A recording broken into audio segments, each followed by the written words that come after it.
Plays it and controls it well. Does Phillips gets it into the gap. Wonderfully played. He had a bit of luck, but 52 for Glenn Phillips on debut. What did you make of that innings and him as a batter?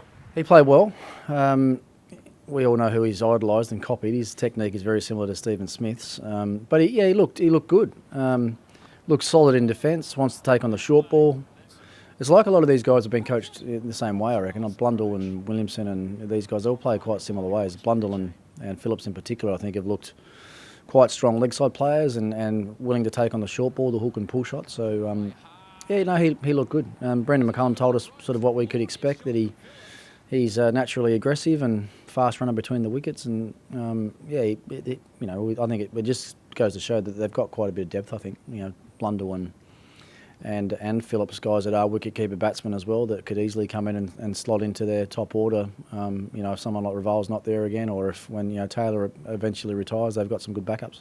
It'll be a special memory for Phillips going forward, but what are some of the more special innings that you've seen here at the SCG?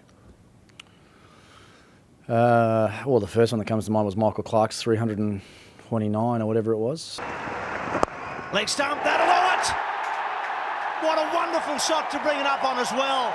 What a moment for Michael Clarke. Not just as a player, but as a captain here on his home ground. I got to spend a bit of time at the crease with him through that innings. He played beautifully, incredibly well actually.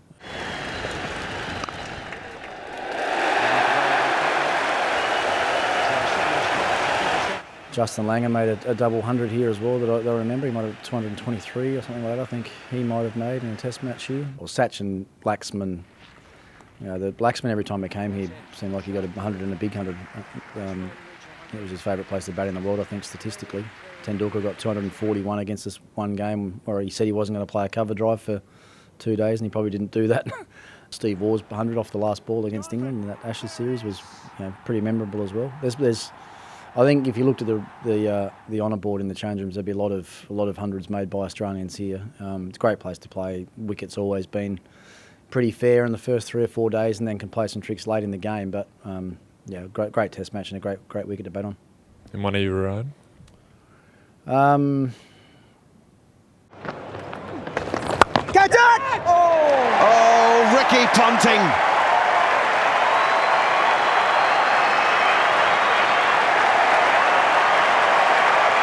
Ricky Ponting becomes the only player in history to score hundreds in each innings of his 100th Test match. My 100th Test, actually, I should have remembered that. And actually, to be honest, I remember playing really well in both those innings. We had to chase a score of just under 300, I think, in the fourth innings, and managed to get there only a couple down. We hit the winning runs with Brad Hodge out there with me, so that was memorable.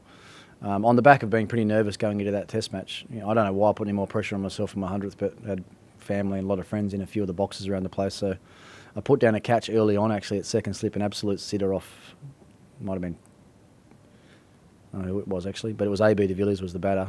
And I just thought to myself, what are you doing? Why are you trying so hard? Just relax and get into it. And then when I got a turn to bat, it was pretty relaxing, but a lot of fun.